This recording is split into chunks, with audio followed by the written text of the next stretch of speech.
Y amén. Vamos entonces ahora, amén, a Marilia, eso es. A Marilia es hermanita de ella, así que gracias a Dios por ello.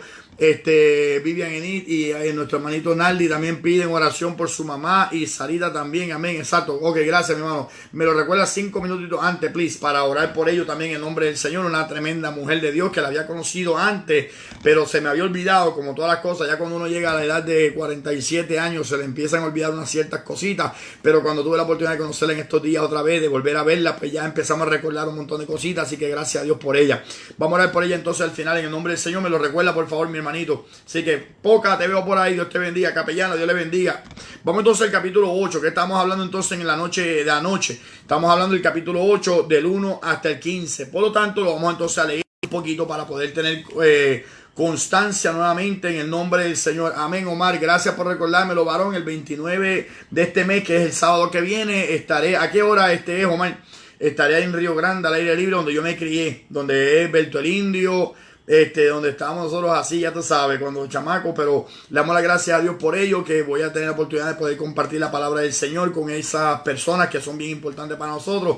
Así que si ustedes son de por aquí cerquita, de Fajardo, Luquillo, Río Grande, Carolina, Canóvana, Loíza, esa área por acá, vamos a estar ahí en Galateo, en el residencial Galateo, compartiendo la palabra del Señor para la gloria y la honra del Señor. Así que vamos entonces ahora a Daniel capítulo 8, vamos a leer desde el 1 hasta el 15, hermano Nestalí, Dios le bendiga.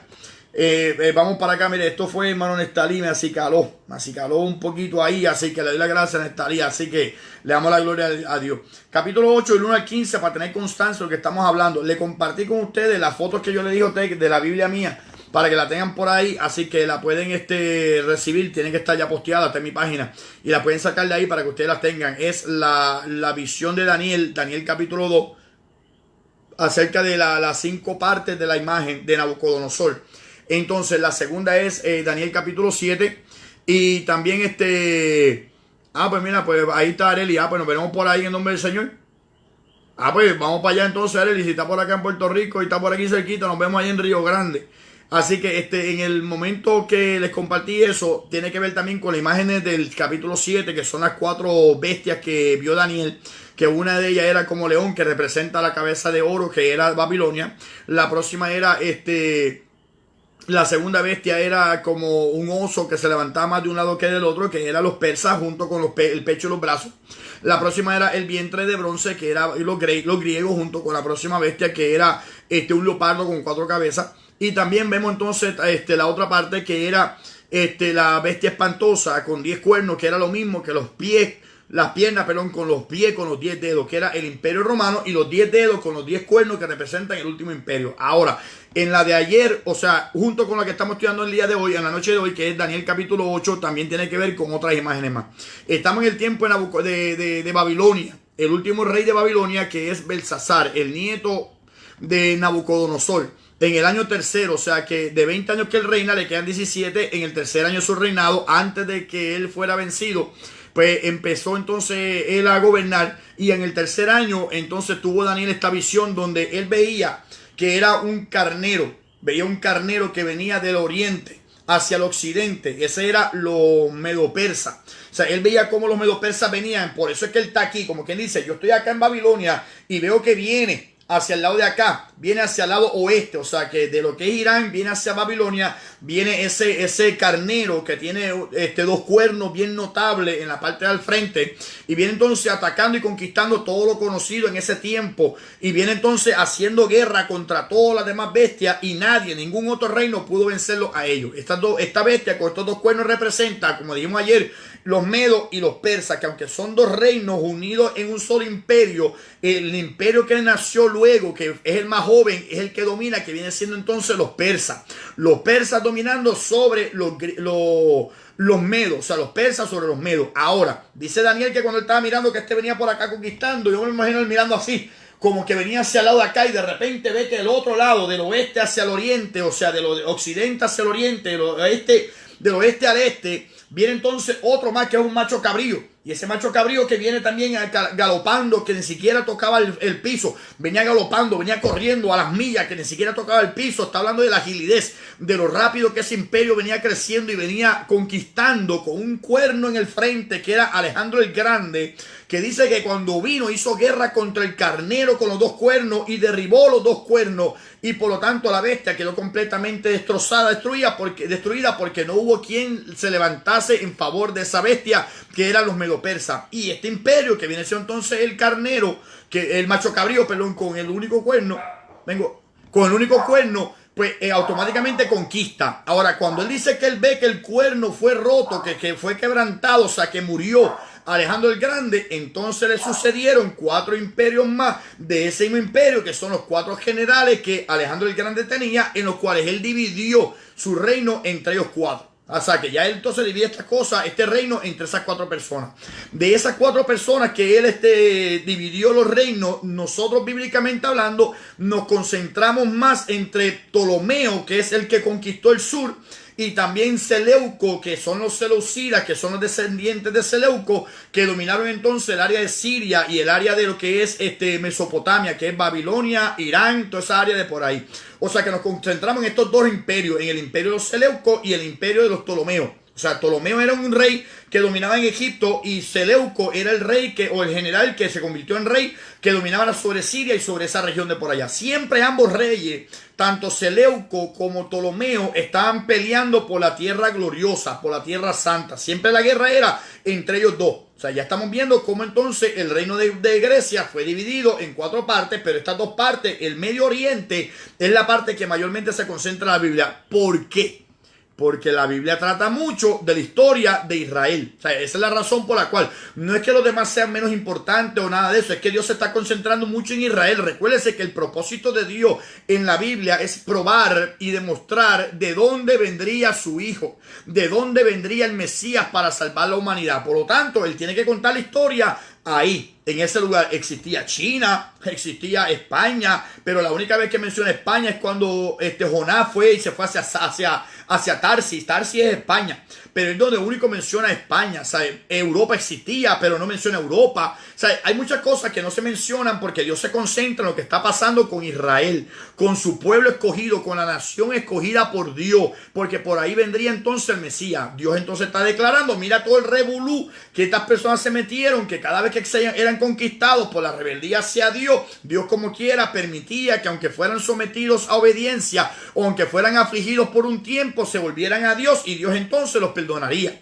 Así que esa es la concentración de Dios, es con su pueblo, con Israel. Estando entonces ellos en Israel, se concentra entonces en estos 2 generales que se convirtieron en reyes, Ptolomeo y también entonces Seleuco. Y por eso es que la Biblia se concentra mucho en esa información de esos 2 reyes o generales reyes que se convirtieron entonces posteriormente en reyes, para demostrar cómo era la pelea en ese lugar. Así que eso fue lo que se cumplió, lo que estábamos hablando ayer.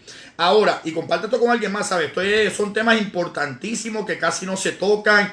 Y vuelvo y le repito, usted dirá, ¿dónde se saca esa información? Si usted busca los diccionarios bíblicos y usted busca la historia de Alejandro, o la historia del reino de los persas, o el imperio de los medos, o el imperio de los griegos, o el imperio de los romanos y todas esas cosas, le va a hablar de un montón de historia, que esta es la historia que le estoy contando a usted. Acuérdense, ya eso es información entonces extra bíblico.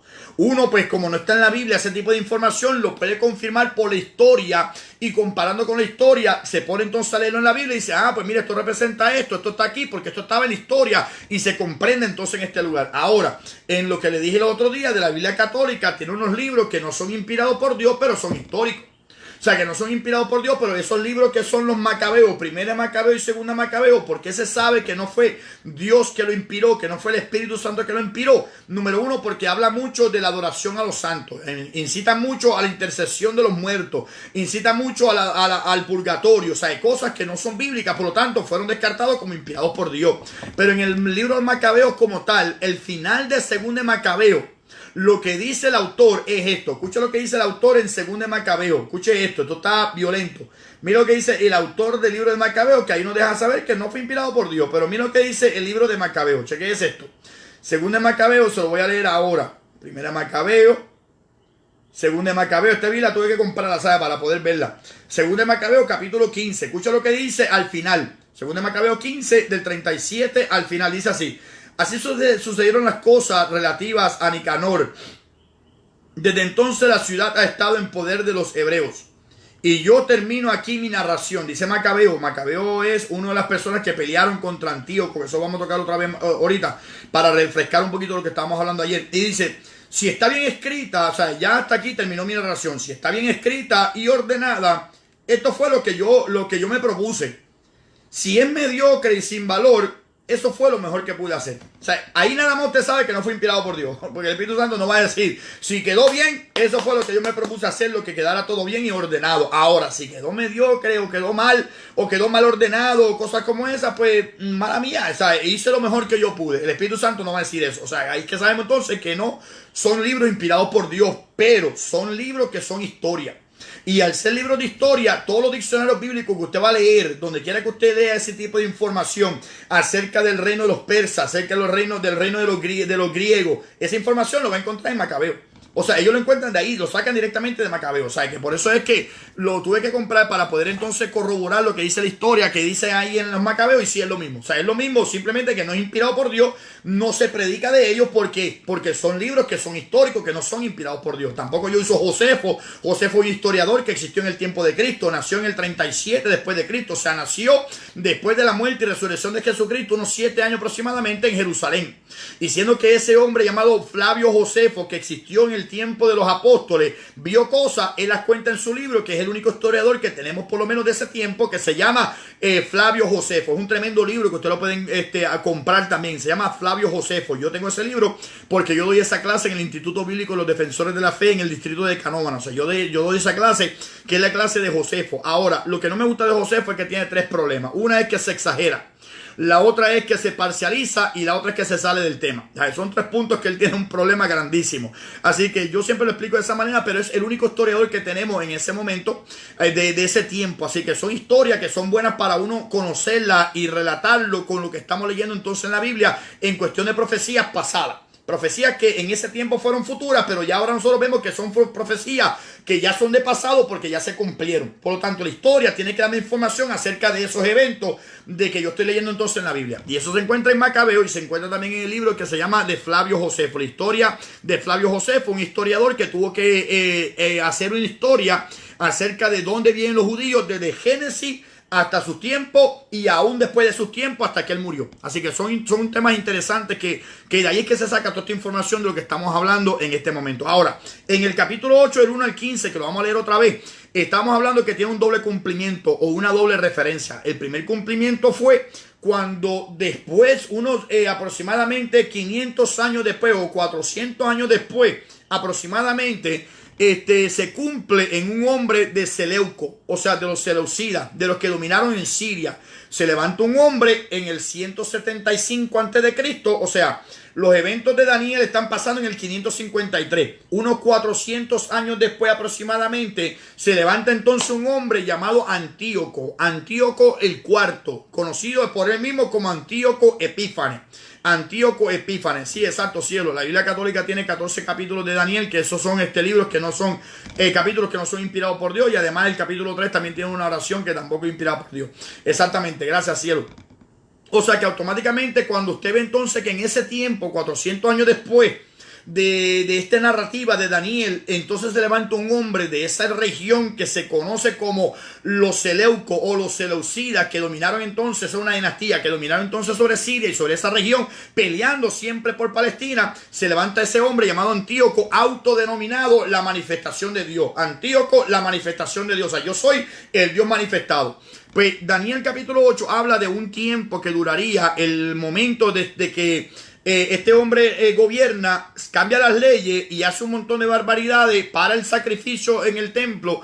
Y entonces hasta que el templo fue completamente consagrado o dedicado para Dios nuevamente. O sea, la rededicación del templo. Así que cuando usted se pone a mirar esas cositas, pasaron 2300 años según la profecía. ¿Y sabe cuánto tiempo pasó? Desde que empezó lo que dice la Biblia que este hombre haría hasta el momento en que el templo fue restaurado nuevamente, o fue reedificado nuevamente, perdón, rededicado, o el templo fue dedicado nuevamente, consagrado y santificado para Dios. 2300 días. O sea, se cumplió exactamente al al pie de la letra. Este hombre fue el que sacrificó una cerda. Y alguien preguntó ayer por qué un cerdo, por qué una cerda, porque era blasfemia contra Dios. Este hombre lo que hacía era se levantaba para blasfemar contra Dios, decir barbaridades contra Dios. No le importaba nada, no tenía el temor de Dios, no tenía respeto a los hombres. Él hacía lo que le daba la gana. Y la cosa es que prosperó por un tiempito. Pero después, cuando murió, entonces los macabeos fueron los que entonces tenían la ley de Jehová. Que es lo que le dije ayer, que ellos son los que tenían la ley de Jehová, la guardaron, la atesoraron y no permitieron que nadie le llevara esa ley. Sin embargo, esas personas pues pelearon por eso. Ahora llegó el momento en que ellos querían volver nuevamente a sacrificar en el templo de Jehová. ¿Y qué tuvieron que hacer? Tuvieron que entonces consagrar y santificar, limpiar, purificar el templo nuevamente. Y esa es la fiesta que en Juan capítulo 10, en el versículo 22 dice, estaba cerca la fiesta de los judíos. Dice que es la fiesta de la dedicación y era invierno. O sea que está diciendo claramente que es el tiempo del invierno donde se está celebrando y se está conmemorando la fiesta de la dedicación conocida por los judíos hoy en día como el Hanukkah. El Hanukkah es la fiesta que se celebra en el mes de Kisleu, que es el mes 10º para ellos, que es diciembre para nosotros. O sea, lo que conocemos como diciembre 25 es el momento en que se celebra la fiesta de ellos. ¿Será casualidad que es la fiesta el 25 de diciembre? O sea, que son cositas que a veces uno desconoce de esas cositas. Karen, Dios te bendiga, mamá. O sea, que son cositas que a veces desconocemos la fecha. Las fechas son bien importantes, los lugares son bien importantes, los nombres son bien importantes. Y eso es lo que está pasando acá. Tiene un cumplimiento en el tiempo pasado, en el tiempo de Antíoco, que se autodenominó el Dios manifestado. Por lo tanto, ahora hoy vamos a tocar entonces la segunda referencia o el segundo cumplimiento, que se conoce como el tiempo del anticristo. O sea, note que todos los capítulos de Daniel se concentran en lo que ha pasado, en lo que va a pasar, pero lo que va a pasar al final.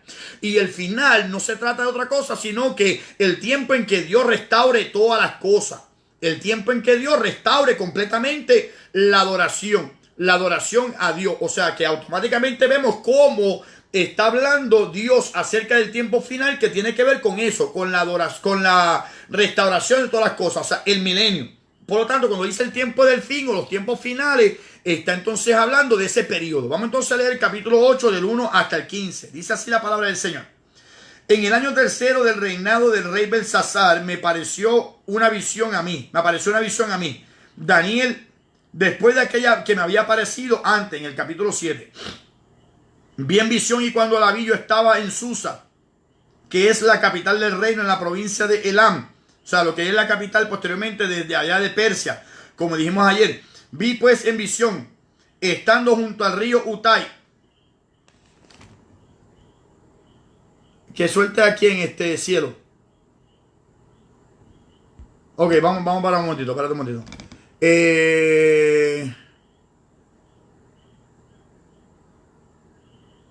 Pero eso está pasando ahora mismo, Eddie.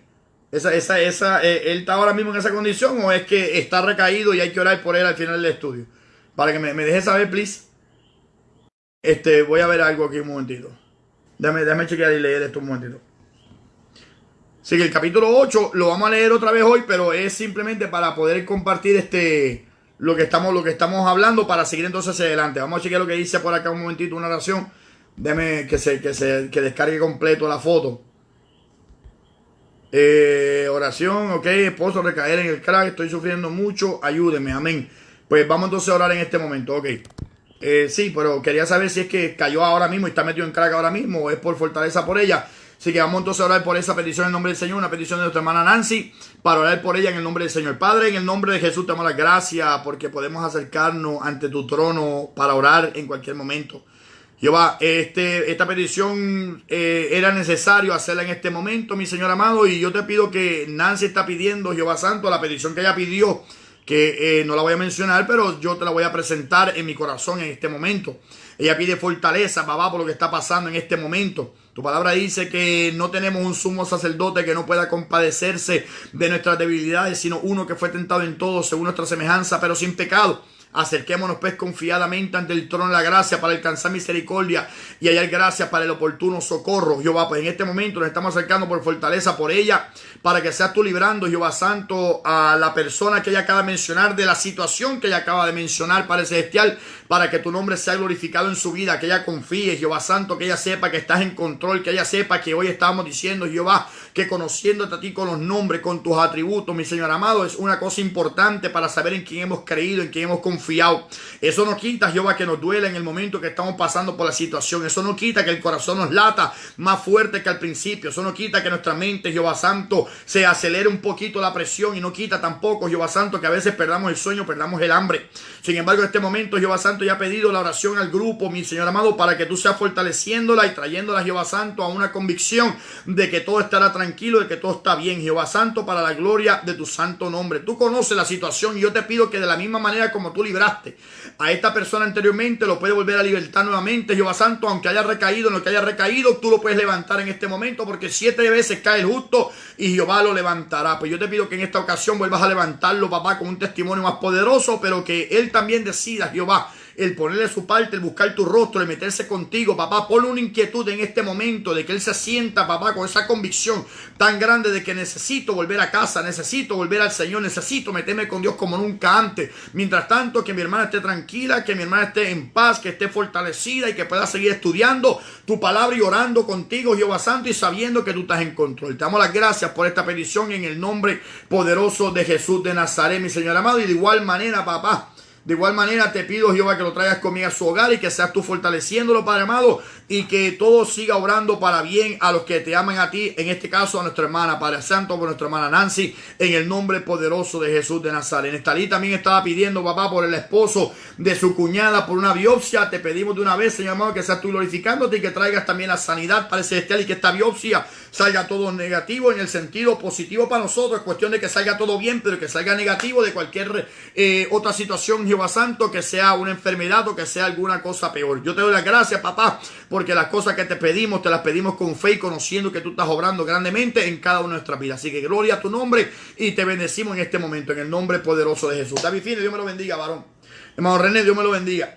Así que siempre presenta la oración, que si yo no la veo, créame, las hermanas están por acá en el nombre del Señor. Y así que nos dejan saber lo que esté pasando por allá, y nuestra hermana Nancy que nos mantenga en comunicación, que nos se mantenga con nosotros al tanto para saber lo que está pasando. Está bien, y si necesita hablar, pues aquí estamos en inbox, me puede llamar después posteriormente, así que estamos dispuestos para ser oídos también. Así que vamos entonces en este momento al capítulo 8 nuevamente. Dice así el versículo 2: vi en visión, y cuando la vi yo estaba en Susa, que es la capital del reino, en la provincia de Elam. O sea, ¿por qué él menciona dónde él está metido? Porque de ahí de Elam, que aunque le pertenece al imperio de los babilonios, aunque le pertenece al imperio de los babilonios, que de hecho es la capital del imperio babilónico, es región que le pertenece a los medo-persas. O sea, que es región que le pertenece a lo que hoy en día se conoce como Irán. Así que desde ahí él está dominando, desde ahí él está reinando. Por lo tanto, Daniel dice, yo estaba ahí, y de repente empecé a mirar cuando se levantó este carnero y empezó a correr para el otro lado. O sea, que él menciona dónde está, porque de ahí que se levanta ese imperio de Susa, que es parte de Elam, que es lo que se conoce después como el imperio medo-persa. Entonces dice, vi pues en visión, estando junto al río Utai, alcé los ojos y miré, y he aquí un carnero que estaba delante del río, y tenía 2 cuernos, y aunque los 2 cuernos eran altos, dice, uno era más alto que el otro, y el más alto creció después. Vi que el carnero hería con los cuernos al poniente, al norte y al sur, y que ninguna bestia, o sea, él venía hacia el oeste, y que ninguna bestia podía pararse delante de él, ni había quien escapase de su poder. Conquistaba todo y nadie le podía dominar a él, y hacía conforme a su voluntad, y se engrandecía. Mientras yo consideraba esto, he aquí un macho cabrío. O sea, él está mirando así en Elam, como se levanta este macho, este carnero, y está luchando con todo. Y dice, mientras tanto, veo que del otro lado viene entonces ahora un macho cabrío. O sea, él está viendo la visión. Y él está viendo como uno se levanta para acá y el otro se levanta para acá. Amén, hermana Nancy. Estamos para ayudarle y estamos con usted. Yo conozco esas situaciones, así que estamos con usted y la entendemos perfectamente. Y estamos con usted siempre. Así que me tira un mensaje por acá, por inbox, por favor, lo que esté pasando en el nombre del Señor. Entonces dice, vi que el carnero hería, ok, el 5. Mientras yo consideraba esto, he aquí un macho cabrío, venía del lado del poniente, o sea, venía al contrario, del occidente hacia el oriente, del oeste hacia el este. Dice, sobre la faz de toda la tierra, sin tocar tierra, o sea, de lo rápido que estaba, como el leopardo que representa el mismo imperio. Y aquel macho cabrío tenía un cuerno notable entre sus ojos, que era el emperador llamado como Alejandro el Grande o Alejandro Magno. Y vino hasta el carnero de 2 cuernos, o sea, ante el imperio de los medo-persas. Y vino ante el carnero de los 2 cuernos que yo había visto en la ribera del río. Y corrió contra él con la furia de su fuerza. O sea, un imperio contra otro imperio. Así que Dios los está viendo y así que Dios se lo revela. Y lo vi que llegó hasta el carnero y se levantó contra él y lo hirió y le quebró los dos cuernos, o sea, el rey de los medos y el rey de los persas. Y el carnero no tenía fuerza para pararse delante de él. Lo derribó, por tanto, en tierra y lo pisoteó. Y no hubo quien librase al carnero de su poder. O sea, el carnero quedó completamente destruido, que viene siendo el imperio de los medo-persas. Te bendiga, evangelista José. Entonces dice José Israel. Entonces dice el 8, y el macho cabrío se engrandeció sobremanera, pero estando en su mayor fuerza, aquel gran cuerno que fue Alejandro el Grande, Alejandro Magno, fue quebrado. Y en su lugar salieron otros 4 cuernos, que son los 4 generales, dice, notables hasta los 4 vientos del cielo. Y de uno de ellos salió un cuerno pequeño. O sea, de uno de esos cuernos que vino a ser entonces un general, que vino entonces a dominar, que es en el área de Siria, de esa región, salió entonces un cuerno pequeño. Y ese cuerno pequeño es lo que se conoce como el anticristo. O sea que ya estamos entonces entrando en la segunda cumplimiento o en la segunda referencia. La primera referencia fue Antíoco, que sale de ahí. Sale de Seleuco, se convierte entonces en el rey, y ese cuerno pequeño que es Antíoco Epífanes hizo lo que dice acá, pero también tiene otra referencia que de esa región, de esa área se levantaría entonces el anticristo en el tiempo del fin. Ese es el doble cumplimiento, la doble referencia, estamos hablando de esa. Entonces dice así el 9, y de uno de ellos, que es del Seleuco, que dominó en Siria, dice, salió un cuerno pequeño que es Antíoco, y más grande todavía en el tiempo del fin, el anticristo, que creció mucho al sur, que era hacia la parte sur, que era como quien dice el área de Siria y el área de Palestina y el área del norte, que viene siendo entonces Babilonia y Mesopotamia, ¿sabes? Dice, creció mucho hacia el sur, al oriente y hacia la tierra gloriosa, y se engrandeció hacia el ejército del cielo. Y parte del ejército de las estrellas echó por tierra y las pisoteó. O sea que el hombre hizo cuantas cosas le dio la gana. Y eso fue Antíoco Epífanes. Si usted conoce la historia de Antíoco Epífanes, ese hombre hizo esto. O sea que él pisoteó en cuestión de maldijo a Dios, blasfemaba contra Dios, hacía cuanta barbaridad contra Dios y contra el pueblo de Dios acá en la tierra. O sea, él lo hizo, y de la misma manera la cumplirá nuevamente el anticristo. El anticristo lo cumplirá nuevamente en el tiempo del fin, en el tiempo futuro. O sea, hay alguien que dijo en un momento dado, y de hecho fue una serie que salió en televisión, donde decía, el que desconoce la historia está propuesto o está propenso a volver a repetirla. Pues lo que está pasando aquí en este momento entonces se va a volver a repetir. La gente desconoce la historia y no se ha dado cuenta de lo que está pronto a suceder, lo que está pronto a pasar, como dice Eclesiastés capítulo 1 del 9 al 10. Capítulo 1 del 9 hasta el 10 está diciendo claramente que dice que no hay nada nuevo bajo el cielo. Todo lo que ha de ser ya fue. O sea que si usted conoce la historia de Antíoco, eso va a volver nuevamente a suceder posteriormente. Entonces dice así el versículo 11. Aún se engrandeció contra el príncipe de los ejércitos. ¿Quién es el príncipe de los ejércitos? Si Jehová es Jehová de los ejércitos. Si Jehová, David dijo, tú vienes contra mí con espada y con lanza y jabalina, mas yo vengo contra ti en el nombre de Jehová de los ejércitos, el Dios de los escuadrones de Israel, a quien tú has provocado. Pues Jehová de los ejércitos tiene un príncipe. Y ese príncipe del ejército de Jehová, o el príncipe de los ejércitos, está hablando del príncipe del ejército de Dios. ¿Contra quién entonces se levanta? ¿Quién entonces es el príncipe del ejército de Jehová de los ejércitos? Vaya conmigo un momentito, dejando su dedo por acá en el libro de Josué. Vaya conmigo a Josué. El libro de Josué, capítulo 5. El libro de Josué, capítulo 5. Están a punto de entrar a poseer la bendición, la tierra prometida. Están a punto de entrar a la tierra prometida. Y mira lo que dice que el versículo 13 en adelante. Ismael, Dios le bendiga. Ismael, eso es. Ismael dice que es cuñado de Loida. Primera vez que se mete con nosotros. Gloria a Dios. Dios le bendiga mucho. Estamos aquí para compartir con usted la palabra del Señor. Así que estamos en Daniel capítulo 8. Bienvenido. No se va a arrepentir. Al contrario. Lo esperamos mañana otra vez a la misma hora. Así que Dios me lo bendiga mucho, Ismael. Dice entonces el capítulo 5 de Josué, del 13 en adelante. Dice, estando Josué cerca de Jericó, alzó sus ojos y vio un varón que estaba delante de él, el cual tenía una espada desenvainada en su mano. O sea, tenía la espada fuera de la vaina, fuera del envase donde siempre se mete la espada. Dice, y Josué, yendo hacia él, le dijo, ¿eres tú de los nuestros o de nuestros enemigos? Él respondió, no, mas como príncipe del ejército de Jehová he venido ahora. Príncipe con P mayúscula. Príncipe no lleva P mayúscula. Príncipe se convierte en mayúscula cuando se trata de Cristo. O sea, es una preencarnación de Cristo, no reencarnación. Recuérdese, reencarnación no existe.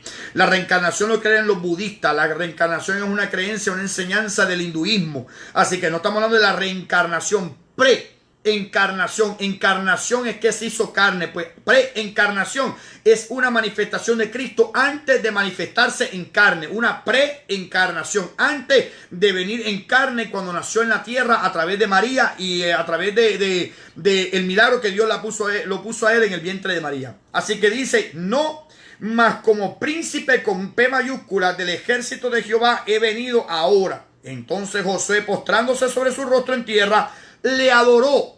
O sea, que si hubiera sido un ángel cualquiera, si hubiera sido el arcángel Miguel, si hubiera sido el ángel Gabriel, que mucha gente dice que Gabriel también es un arcángel. No, Gabriel es un ángel. Siempre se le menciona como un ángel que es un mensajero. Miguel siempre está peleando. Miguel es un arcángel. Hay un arcángel que se menciona que es Miguel. Hay un ángel que se menciona que es Gabriel. Por lo tanto, son diferentes rangos. Y en este caso está diciendo que si hubiera sido un ángel o un arcángel o cualquier querubín o cualquier serafín, nadie merece la adoración. Si hubiera sido un hombre cualquiera, tampoco puede ser adorado. Porque cuando en el capítulo 10 del libro de Hechos, dice la Biblia que se postró Cornelio, un hombre fiel a Dios y un hombre recto con Dios, se postró para adorar a aquel hombre llamado Pedro. Pedro dice, no lo haga, yo soy un simple hombre como tú y como yo, somos hombres, no lo haga, yo no merezco la adoración. Por lo tanto, cuando vemos en el libro de Juan, en el capítulo 19 y en el 20, que vemos que Juan mismo va a adorar al ángel que le está mostrando estas cosas, el ángel le dice, no lo hagas porque yo soy un consiervo como tú. Y cuando vemos que el diablo tentó a Jesús y le dice, si postrado tú me adorares, el mismo diablo mismo, Lucifer antes conocido como Lucifer, o sea, Satanás antes conocido como Lucifer, automáticamente él también era un ángel. Era un ángel y él está pidiendo la adoración. ¿Y qué le dice entonces Jesús? Al Señor tu Dios adorarás y solamente a Él servirás. O sea, que tú no vengas a tratar de coger la adoración para ti. Por lo tanto, un ángel, ni un ángel caído, ni un ángel bueno, ni un hombre puede ser adorado. Pero ¿por qué entonces el príncipe del ejército de Jehová de los ejércitos recibió la adoración y no le dijo nada? Porque es una preencarnación, una premanifestación de Cristo antes de venir en carne. Por lo tanto, Josué, hombre fiel a Dios, hombre recto delante de Dios, Dios no lo regañó ni tampoco le dijo, ¿qué tú hiciste, muchacho de Dios? Estás adorando a un hombre, o estás adorando a un ángel, o estás adorando a un arcángel. Exactamente como dice Rafi, el único digno de adoración se llama Jehová de los ejércitos, Dios, el Padre, el Hijo y el Espíritu Santo, y en el Hijo está Cristo Jesús. Así que dice entonces en este momento que él postrándose le adoró y le dijo, ¿qué dice mi Señor? Con ese mayúscula, ¿qué dice mi Señor? Si confesares con tu boca que Jesús es el Señor. Dice, ¿qué dice mi Señor a su siervo? Y el príncipe con P mayúscula del ejército de Jehová respondió a Josué. No le dijo, no me adores, no te postres. No, él lo dejó que le adorara. Y le dice, quita el calzado de tus pies, porque el lugar donde estás es santo. Y Josué así lo hizo. O sea, la misma palabra. Amén, hermana. Pero envíemelo por Messenger, por favor. Porque aquí se me va a perder. Envíemelo por Messenger para tenerlo por ahí en el nombre del Señor. Seguro que si hablamos de eso. Mira mi hermana Jalima Yuma Pineda. Mira Nali, ¿quién está ahí? Mira Rafi. ¿Quién está ahí? Mi hermanita Jalima Yuma Pineda. Dice, qué bello te ves con esa camisa. Esa es mi hermanita preciosa, que le parezco lindo hasta con una t-shirt. Esa es tremenda hermanita mía, la quiero un montón. Una madre segunda. Entonces, pues automáticamente dice que él le dijo, quítate el calzado de tus pies porque el lugar en que tú estás es tierra santa. ¿Cuándo usted escuchó eso anteriormente? Pues vamos un poquito más para atrás. Vaya conmigo al libro de Éxodo. Éxodo capítulo 3. Éxodo capítulo 3, cuando Dios le hace el llamado a Moisés.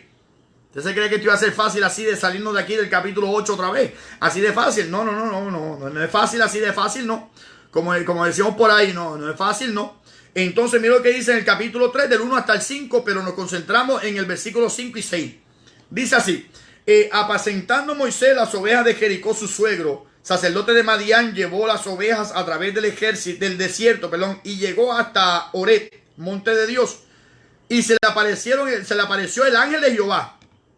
Se le apareció el ángel con mayúscula de Jehová. Otra preencarnación de Cristo, o sea, una manifestación de Cristo. O sea, que estamos hablando de que esto es lo que se conoce como una teofanía, que es manifestación de Dios, o una cristofanía, conocida como una manifestación de Cristo. Eso es lo que se conoce como Cristo preencarnado. O sea, antes de venir en carne, se manifestaba como el ángel de Jehová. No es que él era ángel antes de venir en Cristo. No es que él era ángel antes de venir de la Virgen María. No. Él no era un ángel. Es que ángel significa mensajero. Y Cristo es un mensajero. Pero tomando la forma de ángel, era la forma que él se manifestaba para que la gente pudiera ver a Dios. ¿Por qué? Porque él es la manifestación de Dios. Él es la misma representación de Dios. Él es la imagen misma de su sustancia. Él es el resplandor de su gloria. El que me ha visto a mí, ha visto al Padre. Yo estoy en el Padre está en mí. Por lo tanto, Juan capítulo 1, 18 dice, a Dios nadie le vio jamás. El unigénito que está en el seno del Padre, él le ha dado a conocer. Juan capítulo 14 dice claramente que yo soy el camino, la verdad y la vida. Nadie viene al Padre si no es por mí. Yo estoy en el Padre está en mí. O sea que está diciendo que él y el Padre son uno. Por lo tanto, es una manifestación en que la gente podía ver a Dios. En otras palabras, que lo podían ver en la persona de Cristo cuando antes de venir en carne vino en la forma del ángel de Jehová o el príncipe del ejército de Jehová de los ejércitos. Por lo tanto, allá en el capítulo 5 de Josué, el mismo príncipe le dice, quítate el calzado que tú tienes puesto porque el lugar en que tú estás es tierra santa. Pues por eso es que lo lleva entonces ahora para comparar lo que allá se conoce como el príncipe del ejército de Jehová de los ejércitos, aquí se conoce como el ángel de Jehová. Así que en el capítulo 3 versículo 2 dice nuevamente, y se le apareció el ángel de Jehová en una llama de fuego en medio de una zarza, y él miró y vio la zarza en fuego y la zarza no se consumía. Entonces Moisés dijo, iré yo ahora y veré esta grande visión. ¿Por qué causa la zarza no se quema? Viendo Jehová que él iba a ver, le llamó Dios de en medio de la zarza y dijo, Moisés, Moisés. Y él respondió, heme aquí. Y Dios le dijo lo mismo que le dijo el príncipe del ejército de Jehová en el libro de Josué capítulo 5 versículo 15. Le dijo, no te acerques, quita tu calzado de tus pies porque el lugar en que tú estás, tierra santa es. Y dijo, el que está hablando desde la llama de fuego, que es el ángel de Jehová, que es Dios mismo, le dice, yo soy el Dios de tu padre, Dios de Abraham, de Isaac, Dios de Jacob. Entonces Moisés cubrió su rostro porque tuvo miedo de mirar a Dios y le adoró también. Más adelante dice que le adoró. O sea, que estamos hablando de la misma persona. Por lo tanto, lo que se conoce ya como el ángel de Jehová, que habló Dios a través del ángel de Jehová desde la zarza ardiendo y le dijo, quítate el calzado porque el lugar en que tú estás es tierra santa, es el mismo príncipe del ejército de Jehová de los ejércitos que está en el capítulo 5 de Josué, que le dice claramente después que Josué lo adora, estamos hablando de Moisés y Josué, algo aprendió Josué a través de Moisés, que él también lo está haciendo. Entonces dice que el príncipe del ejército le dice, quita el calzado de tus pies, porque el lugar donde estás es santo, y Josué así lo hizo, igual que Moisés también lo hizo. ¿Por qué lo traigo así? Porque Antíoco entonces Epífanes, en el capítulo 8 del libro de Daniel, dice la palabra del Señor, que se engrandeció contra el príncipe de los ejércitos. ¿Quién entonces es el príncipe de los ejércitos? Jesucristo. Se levanta entonces contra Cristo antes de que viniera en carne, y eso lo va a hacer el anticristo cuando venga entonces y se levante contra el Cristo, que es el príncipe del ejército que viene a pelear contra él, y él se levanta contra él para pelear en la última guerra. O sea que se va a engrandecer a tal manera el anticristo que va a pelear contra Cristo porque se levanta contra el príncipe de los ejércitos de Jehová. Entonces dice, y por él, por el anticristo, fue quitado el continuo sacrificio y el lugar de su santuario fue echado por tierra. Lo hizo Antíoco Epífanes, como le dije ayer, y lo hará nuevamente el anticristo. Lo hará nuevamente el anticristo en el tiempo final, cuando hará que el sacrificio cese. Porque se va a levantar el anticristo para permitir que se abra el templo, que se construya el templo en Jerusalén. Pero entonces, después que se empieza a construir el templo, él entonces a la mitad de la tribulación, a los 3 años y medio de la tribulación, empezando la gran tribulación, este individuo va a parar el sacrificio y va a decir: no hay adoración para más nadie, toda la adoración es para mí. Según de Tesalonicenses capítulo 2 del 4 en adelante dice que el cual se opone contra todo lo que se llama Dios o es objeto de culto, tanto que se sienta en el templo de Dios haciéndose pasar por Dios como Dios. O sea que está hablando que en el tiempo del anticristo, el anticristo se va a hacer pasar por Dios y va a pedir la adoración para él. Por lo tanto, se compara mucho con Antíoco, que había hecho aquella barbaridad, había contaminado el templo y había hecho que la gente dejaran de sacrificar a Jehová. Por lo tanto, es un retrato o una tipología de lo que el anticristo va a hacer en el tiempo posterior, donde también va él a parar todo el sacrificio a la mitad de la tribulación. Entonces, ¿hasta cuándo? Hasta que venga Cristo y pelee contra él y se cumple entonces la palabra del Señor. Dice entonces el 12, y a causa de la prevaricación. ¿Qué es la prevaricación? Prevaricación no solamente es un pecado. Prevaricación es la omisión a la palabra de Dios. Es el no querer obedecer a sabienda la palabra de Dios. Hay 2 clases de pecado: omisión o comisión. Lo que usted comete, usted hace, usted peca haciendo, o lo que usted omite hacer. Es pecado también. O sea, hay 3 formas en que uno peca: la mente, la boca o lo que uno hace. Pero hay 2, se resume en 2 formas. Se resume en lo que usted hace y lo que usted omite hacer. Por eso es que en Santiago dice que al que sabe hacer lo bueno y no lo hace, le es pecado. Eso es omisión, pues eso es prevaricación. Prevaricación es no solamente quebrantar la ley de Jehová, sino que es no hacer algo que yo sé que tengo que hacer. Contrario al pecado abiertamente, que es simplemente es un pecado de rebelión, es que yo hice algo que sabía que no debía haber hecho. Pues prevaricación es no hacer algo que yo sabía que debía haber hecho. Eso es la prevaricación. Pues entonces dice, y a causa de la prevaricación le fue entregado el ejército junto con el continuo sacrificio, y echó por tierra la verdad e hizo cuanto quiso y prevaleció o prosperó. O sea que este individuo, Antíoco, lo hizo y lo hará otra vez el anticristo. Es una doble referencia.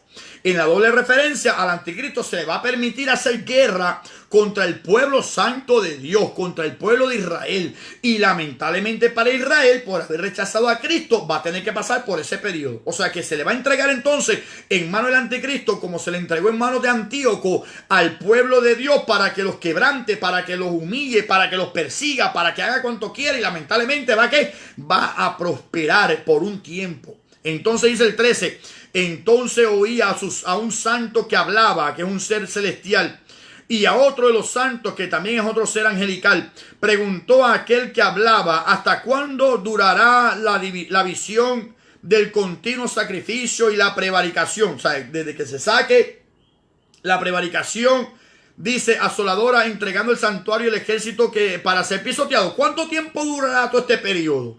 Y él le dijo: hasta 2300 tardes y mañanas, o sea, 2300 días. Luego el santuario, después de los 2300 días, el santuario mismo será purificado. Ya quedamos en que Antíoco Epífanes desacró el templo, contaminándola con una sangre de un cerdo, una cerda, la lleva al lugar santísimo. Por lo tanto, tenía entonces que ser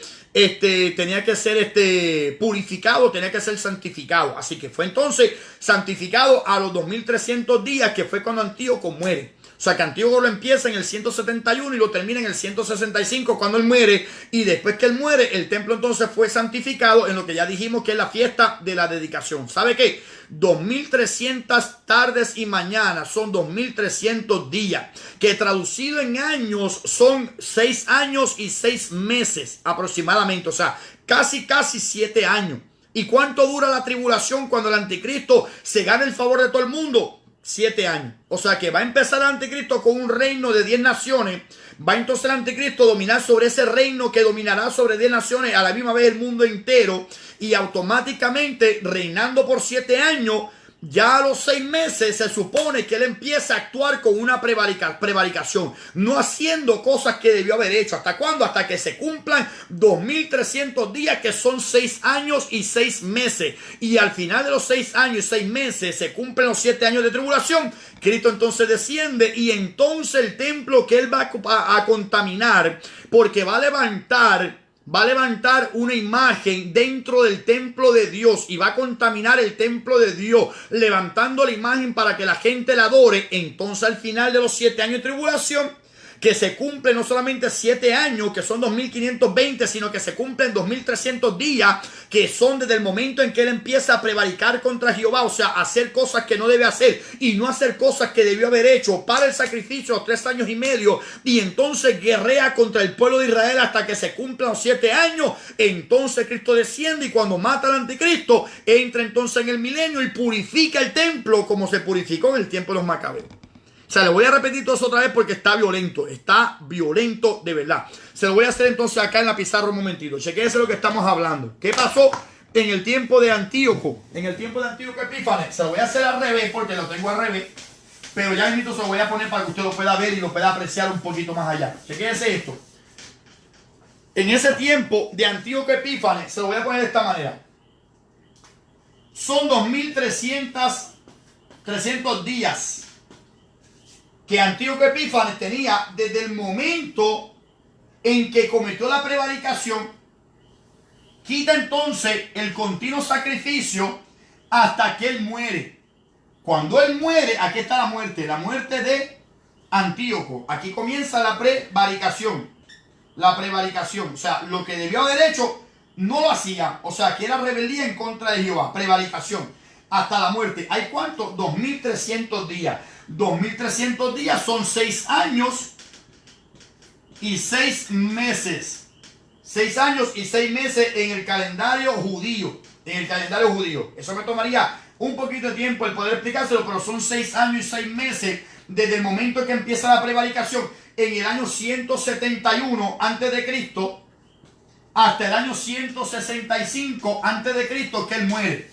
O sea, 171 menos 165 son 6 años, más los meses que están entre medio, pues automáticamente el templo se santifica en el mes 10. O sea que en el mes cuarto de su año 171 antes de Cristo hasta el mes 10 hay 6 meses. Por lo tanto, desde el 171 en el mes cuarto hasta el 165 el mes 10 hay 6 años y 6 meses. Déjeme ponérselo aquí ahora para que usted lo pueda ver. O sea que el tiempo que iba a estar dominando o gobernando pero mal Antíoco eran 2300 días desde el momento en que él iba a prevaricar contra Dios. Por lo tanto, cuando él está prevaricando contra Dios, gracias. Así que automáticamente cuando él iba a reinar en ese momento, pues pasa en el año 171 que él entonces comete prevaricación. Y entonces, ¿qué quiere decir? Que simplemente, exacto, gracias Rodríguez, fue la tarde y la mañana un día, por eso es que se sabe que 2300 tarde y mañana son días. Prevaricación. Entonces, desde el 171 antes de Cristo, él comete la prevaricación durante 6 años y 6 meses, que son 2300 días, hasta que él muere. Él muere entonces en el 165. Acuérdense que los números van para atrás. Van para atrás porque se está acercando el nacimiento de Cristo. Por eso es que se llama así, de esa manera. Del 171 al 165. No se dice del 165 al 171. Es al revés. Del 171 al 165. Así que en el 165 él muere y el templo fue entonces rededicado o fue santificado o se hizo la dedicación al templo en el mes 10. Por lo tanto, en el año 171, en el mes cuarto, él empieza la prevaricación. Y posteriormente, en el mes 10 del año 165 a.C., son 6 años y 6 meses, exactamente el tiempo que decía la profecía que se cumpliría en el tiempo en que él prevaricaría hasta que sacaría el continuo sacrificio, hasta que él muriera y el templo entonces fuera santificado. Ahora, esto es importante porque pasó exactamente al pie de la letra, pero como viene un anticristo, pues a ese anticristo entonces yo le voy a poner unos cuantos meses más. Chequense esto. Si aquí representa la muerte de Antíoco, la muerte de Antíoco, como puse por acá. Aquí representa la muerte de Antíoco. Ok, pues ahora le voy a poner la muerte del anticristo. Del anticristo. Aquí le voy a poner yo la muerte del anticristo en ese momento. O sea, olvídese el año ahora. En ese momento, pues representa la muerte del anticristo. ¿Por qué? Porque cuando Cristo descienda, pelee contra él, lo va entonces a vencer. Si ahí entonces se cumple, así como en Antíoco, la muerte del anticristo, vamos a darle para atrás 6 años y 6 meses, y el periodo de la tribulación son 7 años, pues desde el momento en que él permita que se construya el templo hasta el momento en que él empieza la prevaricación son 6 meses. ¿Para un total de cuánto? Para un total de 7 años de tribulación. O sea, me explico, que lo de Antíoco Epífanes está manifestado. Le digo ahora, está manifestado desde aquí hasta aquí. Pero como Antíoco es un prototipo o es una tipología o un tipo del anticristo, pues lo que el hombre llamado Antíoco Epífanes cumple de aquí hasta acá, son 6 años y 6 meses, tiene que también cumplirlo el anticristo. Pues si el anticristo entonces va a empezar a hacer cosas que son prevaricación contra Jehová y va a levantar blasfemias contra el príncipe de los ejércitos que es Cristo, o sea que va a hablar mal de Dios y va a hablar mal de Cristo y del templo, y desacró el templo, se contaminó el templo hasta que murió y el templo fue entonces reedificado, o sea rededicado.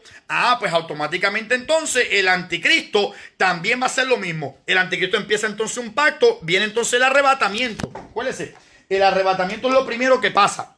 Viene entonces el arrebatamiento, nos fuimos con Cristo. Y después del arrebatamiento, él hace un pacto. ¿Por cuánto tiempo? Por 7 años.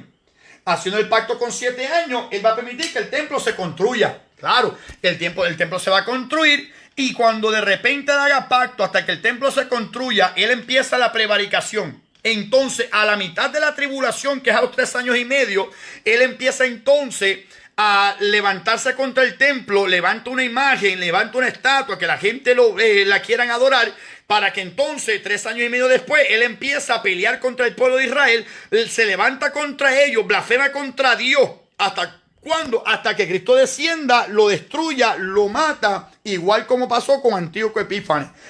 Y de igual manera como después de la muerte de Antíoco se santifica, se purifica, se dedica al templo, pues entonces en el milenio Cristo dedica el templo en el tiempo del milenio. O sea que esto es un prototipo exactamente igual de los 1300 días del anticristo. Son 6 años y 6 meses. Pero como el anticristo también es un prototipo de este individuo, pues él va a hacer un pacto de 7 años. ¿Qué quiere decir? Que 6 meses antes había hecho un pacto, se permite construir el templo. Ya a los 6 meses se empiezan a contar 2300 días hasta que él muera, que es cuando Cristo descienda y se purifica entonces el templo en el milenio. Eso está brutal. Eso está brutal. Eso está brutal. Así que automáticamente, eso es automáticamente entonces lo mismo que pasó con Antíoco, tiene que pasar con el anticristo. Lo mismo, exactamente lo mismo. Y eso son cositas que a veces uno desconoce. Por lo tanto, cuando uno ve eso, son 2300 días, sí, pero me faltan 220 días más. O sea, me faltan como 6 meses más aproximadamente. Y al faltarme como 6 meses más aproximadamente, eso sería otro estudio más allá. Amén, Carlos, Dios le bendiga mucho. Amén, Dios le bendiga mucho. Así que automáticamente, como el anticristo entonces va a reinar 2520, de esos 2520, 2300 van a cumplir exactamente lo mismo que hizo Antíoco Epífanes. Tiene que ser lo mismo que hizo Antíoco porque es un prototipo o es un tipo del anticristo, es una representación del anticristo a mayor escala. Es por lo tanto lo que conocemos como una sombra del anticristo, una sombra del anticristo. O una tipología del anticristo. Y ahí lo estamos viendo. Y se cumplió exactamente igual. ¿Qué le quiere decir la Biblia entonces? Que va a volver a pasar nuevamente. O sea que aquí le añadimos más información a lo que ya conocíamos del tiempo de la tribulación. De que son 7 años, a la mitad la va a romper, va a destruir, va a contaminar el templo. 3 años y medio de tribulación, 3 años y medio de gran tribulación. Por lo tanto, ahí está entonces los 7 años de la tribulación. Pues ahora le añadimos un poquito más, que poco tiempo antes de la primera parte de la tribulación, él tiene que entonces levantarse para entonces hacer lo mismo que hizo Antíoco, porque está escrito. Porque ¿por qué le llama la atención a Daniel ese individuo? Porque es un tipo del gran individuo. Sí han habido otros más, por ejemplo, el mismo César, el mismo Herodes, el mismo Nerón, como decían por aquí, el mismo Nerón, el mismo Calígula, el mismo Domiciano. O sea, hay gente que fueron anticristo, pero el que en sí era uno que tiene mucha representación era Antíoco y ya pasó en tiempo histórico antes de Cristo. Por lo tanto, pasará nuevamente exactamente igual cuando Cristo descienda, lo destruya y purifique entonces el templo en lo que se conoce como el milenio, que se conoce como la fiesta de los tabernáculos. También se dedicará nuevamente el templo porque lo purificará, porque este individuo contaminó el templo y lo tiene que consagrarlo nuevamente a Jesucristo para entonces volver otra vez a dedicar el templo. O sea que eso es lo que estamos viendo de lo que pasó y lo que va a pasar posteriormente en el tiempo de Cristo después de la tribulación cuando destruye entonces al anticristo. Amén. Así que Felipe Burgos, Dios le bendiga mucho. Así que vamos entonces ahora a seguir leyendo para ver hasta dónde llegamos. El capítulo 8 de Daniel del 16 en adelante. Amén, hermano René, el que imita no iguala. Eso es. Entonces dice así el capítulo 8 del 16 en adelante. Dice: y oí una voz de hombre entre la ribera de Lutai, que gritó y dijo: Gabriel, enséñale la visión, dale entendimiento para que él entienda. Acuérdese que está viendo y le interesa más que los demás reinos, más que el carnero, más que todo lo demás. Le interesó entonces el cuernito que se levantó con una boca grande. Con una boca grande. Pastora Elba, Dios le bendiga, saludo. Entonces dice así: vino luego cerca de donde yo estaba y con su venida me asombré. Y me postré sobre mi rostro, pero él me dijo: entiende, hijo de hombre, porque la visión es para el tiempo del fin. O sea, no era para esos tiempos. Sí estamos hablando de los persas, sí estamos hablando de los griegos que pelearían contra los persas, pero más que eso, hay algo más que es para el tiempo del fin, y ese es el anticristo. Entonces dice: mientras él hablaba conmigo, caí dormido en tierra sobre mi rostro, y él me tocó y me hizo estar en pie. Y dijo: he aquí, yo te enseñaré lo que ha de venir al fin de la ira. Acuérdese, al fin de la ira. Para mí el privilegio, Pastora Elba, de verdad, tenerla aquí otra vez. Entonces dice así: mientras él hablaba conmigo, caí dormido en tierra sobre mi rostro, y él me tocó y me hizo estar en pie. Y dijo: he aquí, yo te enseñaré lo que ha de venir al fin de la ira. Porque eso es para el tiempo del fin. O sea, el tiempo del fin son los 7 años de tribulación, para que Cristo entonces reine en la tierra. Eso es parte del tiempo del fin. Eso es parte del tiempo del fin. ¿Por qué digo? Porque después de 1000 años todavía falta que Dios haga el juicio final y que también haga entonces Dios también la nueva creación, el nuevo cielo, la nueva tierra, donde moraremos con Cristo por la eternidad. Pero ¿empieza cuándo? En la tribulación. El arrebatamiento es el comienzo del tiempo del fin. La tribulación es parte del tiempo del fin, conocido como la ira de Dios. Por eso es que en el libro de Apocalipsis, en el capítulo 16 dice... En el capítulo 16 de Apocalipsis dice que la ira de Dios se derrama en ese momento, en ese periodo. Y termina todo cuando la séptima copa se derrame, que se conoce como la consumación de la ira de Dios. O sea que el tiempo del fin es la manifestación de la ira de Dios. Y le está diciendo el personaje, le está diciendo a Daniel: Daniel, entiende que esto es para el fin de la ira. El tiempo del fin se va a manifestar, pero esto va a pasar en el tiempo del fin de la ira. O sea, al final de los 7 años de tribulación se acaba la ira de Dios y se derrama la última copa y se acabó entonces lo que se daba. Chequense lo que dice Apocalipsis capítulo 16. Deje su dedo aquí en el capítulo 8 y vaya conmigo a Apocalipsis capítulo 16. Esto es otra cosa que tiene esta Biblia. Miren esto que tiene esta Biblia de profecía. Miren esto. ¿Qué es esto? Profecías de la primera venida de Cristo. Profecías de la primera venida de Cristo. Me dice la profecía, ¿dónde está? Lo que representa, nacido de la simiente de la mujer, y dónde se cumple. Mateo capítulo 1, versículo 20. Y lo mismo tiene todos los libros de la Biblia. Profecías y cumplimiento y qué representa. Y también la segunda venida. Profecías, índice de profecía bíblica. Lo mismo. Cumplidas al comienzo del mundo hasta el exilio de Judá. Todas las profecías, todo y el cumplimiento, toda la parte. Y de la segunda venida de Cristo también las tiene todas. Miren, son página tras página tras página que tiene que ver con todo eso. Miren esto que viene ahora. ¿Qué es esto que viene ahora? Esto es una Biblia de profecía, tremenda Biblia, me encanta. Mire esto. Profecías de la segunda venida de Cristo. Dice la referencia, Génesis 5:24. Pasaje: caminó pues Enoc con Dios y desapareció porque le llevó Dios. y el cumplimiento, perdón, y descripción, tipo del arrebatamiento y el tema arrebatamiento. O sea, me tiene la manifestación gloriosa, me tiene todo lo que tiene que ver con la segunda venida de Cristo, el juicio final, todo. Así que es una tremenda Biblia de verdad. Vamos entonces ahora a Apocalipsis capítulo 16. Apocalipsis capítulo 16. Es tremenda Biblia, ¿sabes? Tremenda, una Biblia brutal. Brutal, brutal. Mira lo que dice Apocalipsis 16 del 1 en adelante. Dice así: oí una gran voz que decía desde el templo a los 7 ángeles: id y derramad sobre la tierra las 7 copas de la ira de Dios. Y dice, fue el primero y derramó, y por ahí para abajo sigue todas estas cositas. O sea, todas las 7 copas se derraman en ese lugar, en ese momento. O sea que automáticamente ya estamos viendo que ahí que se derrama la ira de Dios. En el capítulo 16 se derrama la ira de Dios, que es en la segunda parte de la tribulación, que es la gran tribulación. Y en la gran tribulación, las 7 copas de la ira son la ira de Dios derramándose sobre la tierra, pero se acaban al final de los 3 años y medio, que cumple los 7 años de tribulación. Y entonces se derrama la 7ª copa, se acaba el fin del tiempo y entonces es el fin de la ira de Dios. Porque le está diciendo entonces acá en Daniel capítulo 8 el ser. Le está diciendo exactamente eso. Eso es para el tiempo del fin, los 7 años de tribulación, pero específicamente para el fin de la ira, que es al final de los 3 años y medio. Ahí se va entonces a manifestar todas estas cosas. O sea que está hablando de los 7 años, pero de los 7 años, 3 años y medio de gran tribulación. Al final, ahí se derrama la última copa de la ira, se consuma la ira de Dios. Automáticamente está diciendo que ahí es que se manifiesta estas cosas. Al final al tiempo del fin, al final de la ira. El tiempo del fin son los 7 años. El final de la ira son al final de los 3 años y medio, o sea, al final de los 7 años. ¿Qué Biblia es? La Biblia de estudio de Tim LaHaye. El Biblia de estudio de las profecías. No son las 7 iglesias, Cielito. Es los 7 años. Pues esta la Biblia se llama la Biblia de estudio de profecía de Tim LaHaye. La Biblia de la profecía, de la Biblia de estudio de la profecía de Tim LaHaye. Tim LaHaye. LaHaye, con H, LaHaye. O sea que es una tremenda Biblia, de verdad, se la recomiendo. Una tremenda Biblia. Yo tengo 2 de ellas. Una que se me rompió en pedacitos porque la usé tanto allá afuera, y la otra que tengo aquí ahora que ya también se me está rompiendo en pedacitos. Esto me la regalaron en una iglesia.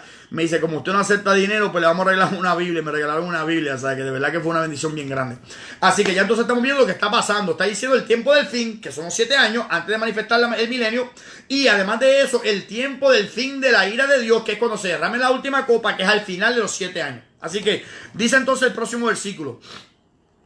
Dice entonces así el 19 otra vez. Y dijo, he aquí yo te enseñaré lo que ha de venir al fin de la ira, porque es para el tiempo del fin.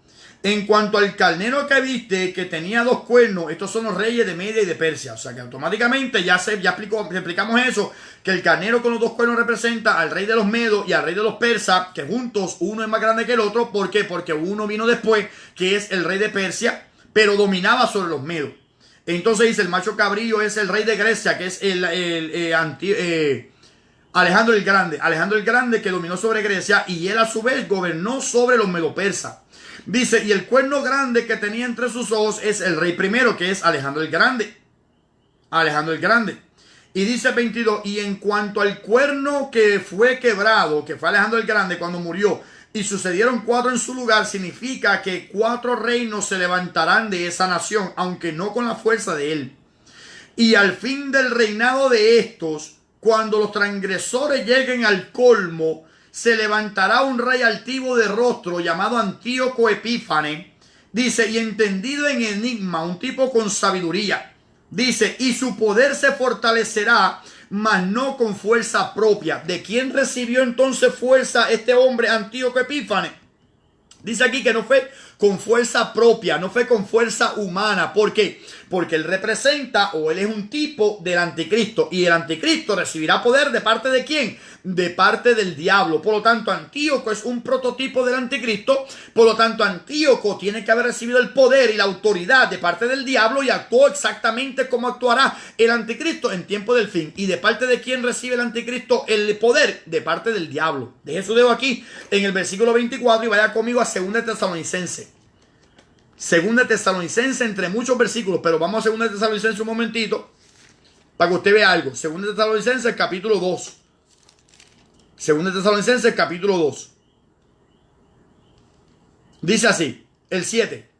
porque ya está en acción el misterio de la iniquidad, solo que hay quien al presente lo detiene, que es la iglesia, hasta que él, la iglesia, el pueblo de Dios, a su vez, el cuerpo de Cristo, sea quitado de en medio, y entonces se manifestará aquel inicuo, el anticristo, a quien el Señor matará con el espíritu de su boca y destruirá con el resplandor de su venida en su segunda venida, cuando venga después de 7 años. Dice, inicuo, cuyo advenimiento es por obra de Satanás, con gran poder y señales y prodigios mentirosos. ¿De parte de quién recibe el poder del anticristo? De parte de Satanás. Otro más. Vamos al capítulo 13 de Apocalipsis. Apocalipsis 13. Esto está brutal. Estos estudios a mí me encanta hablar de los últimos tiempos. Y ¿sabe qué? No son las únicas veces que vamos a estar hablando de esto. Porque cuando estudiamos Isaías y estudiamos Jeremías, estudiamos todas esas cosas, también hay profecía de los últimos tiempos. Mira lo que dice Apocalipsis 13, del 1 al 5, hablando del anticristo. Hablando del anticristo. Dice así, Mateo 24, que lo leí acá. Apocalipsis 13, del 1 al 5, dice así. Me paré sobre la arena del mar y vi una bestia, y vi subir del mar una bestia que tenía 7 cabezas y 10 cuernos. Y en sus cuernos 10 diademas. Y sobre sus cabezas un nombre blasfemo. La bestia que vi, que es el anticristo con su reino, fue semejante a leopardo, sus pies como de oso y su boca como de león. Y el dragón le dio poder y su trono y grande autoridad. Mire el 5.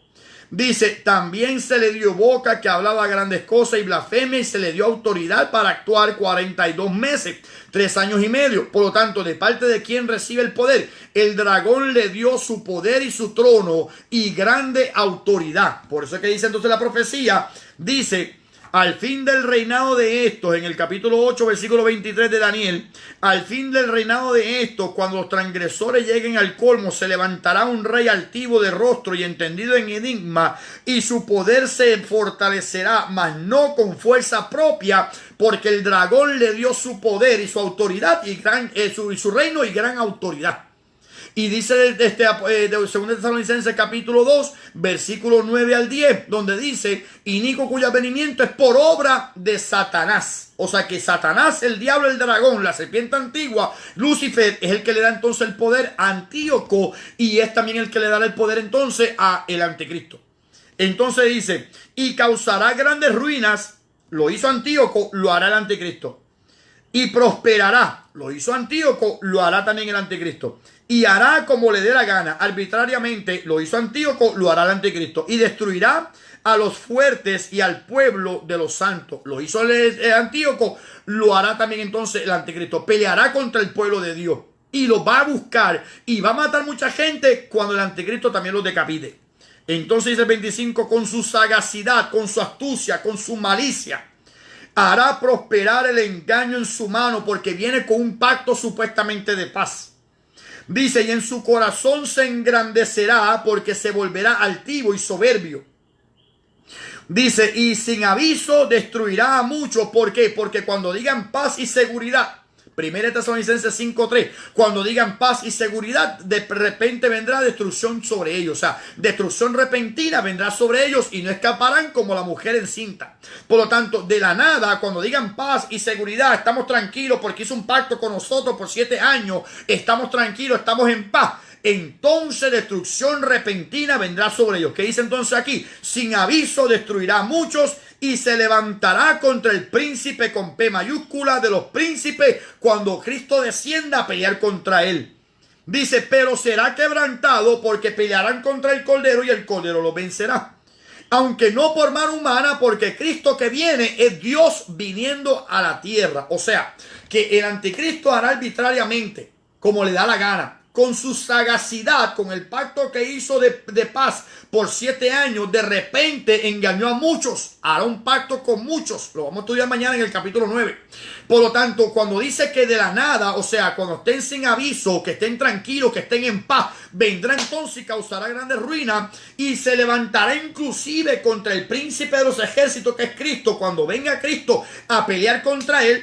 Y será destruido, mas no con mano humana. ¿Por qué? Porque hombre alguno no lo va a poder matar. Tiene que ser entonces Cristo. Demuestra entonces que Cristo no es un humano más. Cristo vino como hombre, pero ahora sigue siendo el Dios que siempre ha sido. Viene entonces en todo su esplendor, viene con toda su gloria, con el resplandor de su venida, con el espíritu en su boca, con la espada que sale de su boca. ¿Viene para qué? Para guerrear contra el anticristo y los ejércitos que se levantan contra el pueblo de Dios, para pelear contra ellos. Por eso es que dicen, mas no con mano humana, porque Cristo aparecerá por segunda vez sin relación con el pecado. O sea, viene a salvar al pueblo de Israel para introducirlos entonces al milenio. Por eso es que dice que así como Antíoco murió, que no lo mató nadie, simplemente murió, pues así entonces el anticristo no lo matará un hombre, lo matará Cristo cuando Cristo descienda a la tierra a pelear contra él. O sea, son profecías que hablan de Antíoco, pero se cumplen de nuevo otra vez. Se cumple de nuevo otra vez en el anticristo, en el tiempo después de la tribulación. Eso está brutal. Se ve exactamente igual. O sea que si usted conoce las profecías de los últimos tiempos, se puede saber cómo va a actuar. Se puede saber el tiempo que va a actuar. ¿Cuándo pasará esto? ¿Hasta cuándo pasará aquello? 3 años y medio, 3 años y medio. El tiempo que está pasando, Dios lo habla exactamente igual. Por detalle. Lo que no se sabe es el nombre del anticristo. Si se va a saber, se va a revelar después del arrebatamiento. Pero mientras tanto no se ha revelado, porque la Biblia dice que en el tiempo del anticristo se va a saber su nombre y se va a calcular el número de su nombre. Por lo tanto, cuando calculen el número de su nombre, van a darse cuenta que el nombre suma 666. Pero nosotros como cristianos hoy no podemos saberlo. ¿Por qué? Porque está oculto, no ha llegado el momento. Eso es lo que se conoce como una revelación progresiva. Se ha creído que era Donald Trump, se ha creído que fue Barack Obama, se ha creído que es el príncipe de allá de Jordania, se ha creído tantas barbaridades. Se cree hoy en día que es el yerno de Trump porque es judío y tiene buenas alianzas con esta gente. Se puede calcular como usted quiera, con que la gente quiera decir quién es, pero el que verdaderamente en sí lo va a saber son los que se quedaron en la tribulación. Y a mí no me interesa saber quién es él. A mí no me interesa saber su nombre, quién era él, de decir, mira, sí, ya vi quién es, pero ya la iglesia se fue. Lamentablemente te quedaste en la tribulación. O sea, no es querer saber quién es él, ni cómo se va a llamar o cómo se llama. La parte importante es ver cómo se va a manifestar y los tiempos que estamos viviendo, que están anunciando. Cristo viene ya. Ya no Cristo viene pronto, Cristo viene ya. Cristo viene en cualquier momento porque ya las señales se están cumpliendo. Por lo tanto, se está diciendo todo en detalle y se nos ha dado la bendición de que a través de Antíoco Epífanes veamos lo que se manifestó en él y veamos lo que va a manifestarse en el anticristo cuando él venga nuevamente, pero solamente que el presente hay quien lo detiene, que es el cuerpo de Cristo. Cuando el cuerpo de Cristo a su vez se ha quitado en medio, en el arrebatamiento, entonces se manifestará aquel individuo que tiene que venir para la tierra. Entonces dice así, el 26, la visión de las tardes y las mañanas que han sido, que se ha referido es verdadera, o sea, son 2300 días. Dice, y tú guarda la visión porque es para muchos días. O sea, estamos en el 553 en el tiempo de Daniel. Estamos en el 2020 después de Cristo, o sea, van 2550 años después de la visión de Daniel.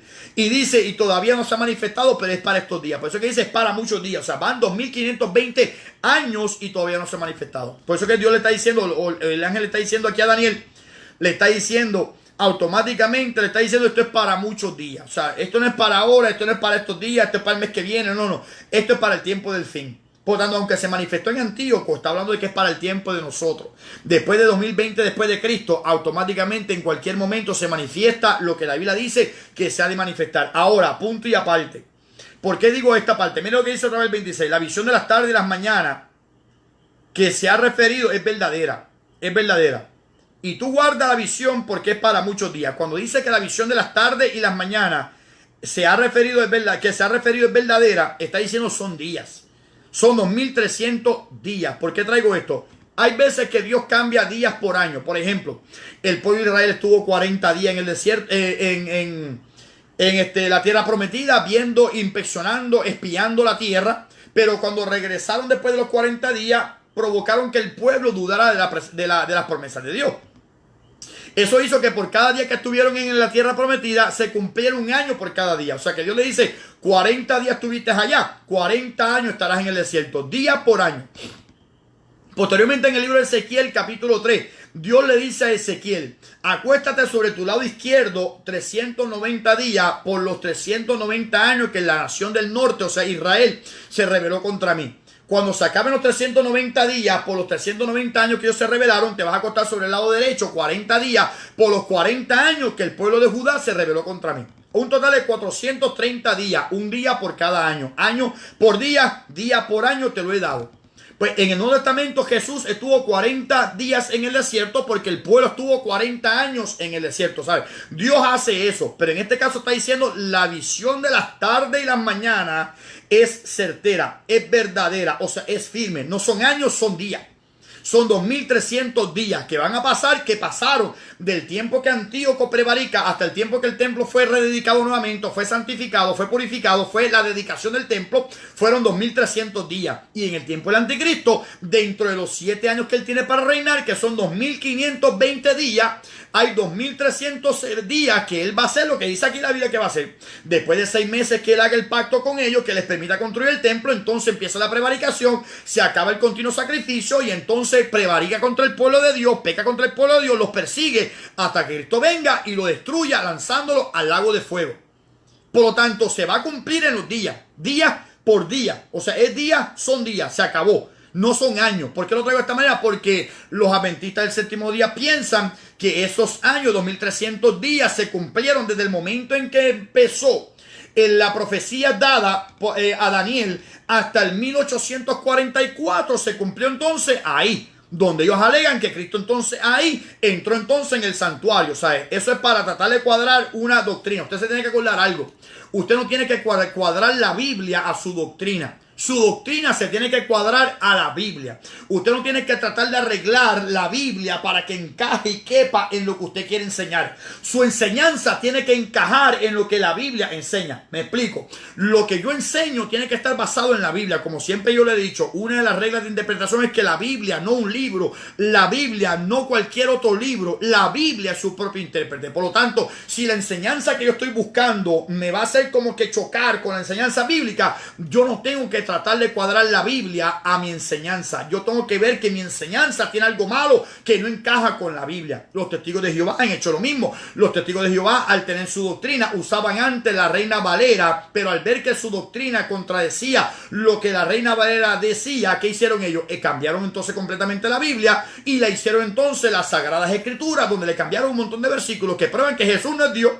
O sea que son cosas que en vez de encajar su doctrina a la palabra, tratan de encajar la Biblia a su doctrina. No, eso no es así. La doctrina de cada persona se tiene que basar de acuerdo a la Biblia. No es como los adventistas que dicen que esto se cumplió en el 1844. Tampoco es como los testigos de Jehová que piensan que Jesús no es Dios y tratan de encajar su doctrina a la Biblia. Y como no encaja, cambian la Biblia para que encaje, para que empate. No es así.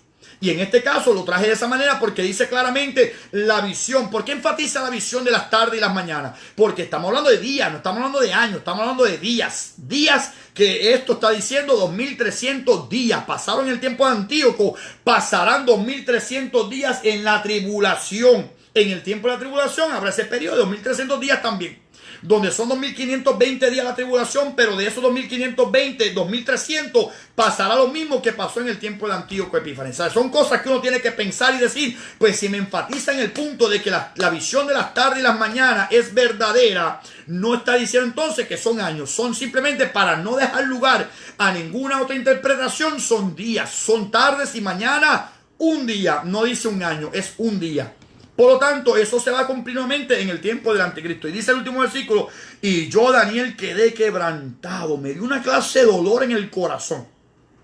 Me dio un clase de dolor de cabeza. Me dio hasta náusea y todo. Dice, yo, Daniel, quedé quebrantado y estuve enfermo algunos días. Y cuando convalecí, atendí los negocios del rey. Pero estaba espantado a causa de la visión y no la entendía, porque no era para ti, Daniel, era para nosotros hoy en día. Y hoy nosotros, a la luz de la Biblia, con lo que pasó con Antíoco en la historia, podemos ver lo que pasará entonces al final. ¿Qué quiere decir la Biblia con eso? Que qué será lo que después, lo que vendrá después, lo que ya fue. Estamos en el tiempo presente. ¿Qué pasará en el tiempo de la tribulación? Lo que ya pasó con Antíoco. ¿Qué será lo que sucederá? Lo que ya sucedió. Lo que ya sucedió volverá nuevamente a suceder otra vez. O sea que estamos viendo cómo es que la Biblia lo dice de esa manera. De esa manera lo dice así en ese caso, en ese momento. Así que ya lo vimos entonces en el capítulo 8. Lo que pasó en el tiempo de Antíoco, que se levanta lo que fue el imperio de los griegos, que cuando se divide hay uno que se llama Seleuco, que de los Seleucos hubo uno que se llamaba Antíoco, que hizo lo que la Biblia dice, el cuernito pequeño hizo esto, y la Biblia lo enfatiza con el propósito de que nosotros podamos verlo y entenderlo para saber cómo actuará el anticristo que viene de lo que fue ante el imperio romano. O sea, que le voy entonces ahora a decir esto. Le voy entonces a compartir esto ahora. Chequéese esto. Si la Biblia dice que el anticristo o que el reino de Roma volverá otra vez a resurgir. ¿Se acuerdan las piernas? Que de las piernas vienen los pies. Y los pies tienen parte de la fuerza que eran las piernas. Pues si las piernas eran Roma, el imperio de los 10 naciones, junto con el anticristo que tienen que reinar en el tiempo del fin, representa que viene lo que fue antes Roma. Eso es claro. Entonces la segunda imagen, o sea, la segunda visión en Daniel 7. La bestia espantosa que era Roma, y de la bestia espantosa que era Roma salen 10 cuernos. Quiere decir que de Roma salen las 10 naciones. O sea, lo que fue el imperio romano, que incluyó lo que fue de los griegos y lo que fue de los medopersas y lo que fue de Babilonia, toda esa región completa, de ahí va a salir entonces el último imperio. Como le dije el otro día, la comunidad europea o la Unión Europea es una que está como que encaja mucho con las profecías bíblicas, donde tiene 13 naciones, tiene 19 naciones, tiene a veces 12 naciones, pero siempre se comparten que son naciones que se unen, naciones que se van. Pues en este caso van a haber 10 naciones que se van a unir y van a encajar, y va a salir de ellas el anticristo. ¿Por qué traigo este punto? Porque aquí dice entonces que de lo que fue entonces Seleuco, que dominó el área de Siria, el área de lo que se conoció como Babilonia y los persas, o sea, lo que hoy se conoce como Siria todavía, lo que hoy se conoce como Babilonia y lo que se conoce hoy como Irán, de esa región dice que se levantará ese cuernito. O sea, es parte del imperio romano, pero en esa región como tal es de donde viene. Las naciones son lo que fue ante el reino de Roma, pero de esa región como tal es que se levantará entonces el anticristo. O sea que el anticristo viene de lo que fue Siria, de lo que fue esa parte de Babilonia, de lo que fue la parte de los persas, que es lo que se conoce entonces hoy en día como Irán, Irak y Siria. De esa región que es de donde dominaban Seleuco, que se levantó Antíoco. Antíoco salió de esa región. De esa región tiene que salir entonces con lo que conocemos como el anticristo, que viene entonces lo que antes fue el imperio romano, que sigue entonces dominado por Roma, pero va a ser de esa región como tal que viene el líder, que es parte de las 10 naciones que se van a levantar en el último tiempo. Eso está violento, brutal, para pelo. Eso es una cosa impresionante, que de esa región como tal Dios está revelando de dónde viene entonces el anticristo. Así que eso lo dejamos hasta ahí. Mañana tomamos el capítulo 9 y el capítulo 9 está igual de violento. Igual de fuerte, igual de puereliga y igual de brutal. Así que mañana en la mañana a las 7 de la mañana estamos en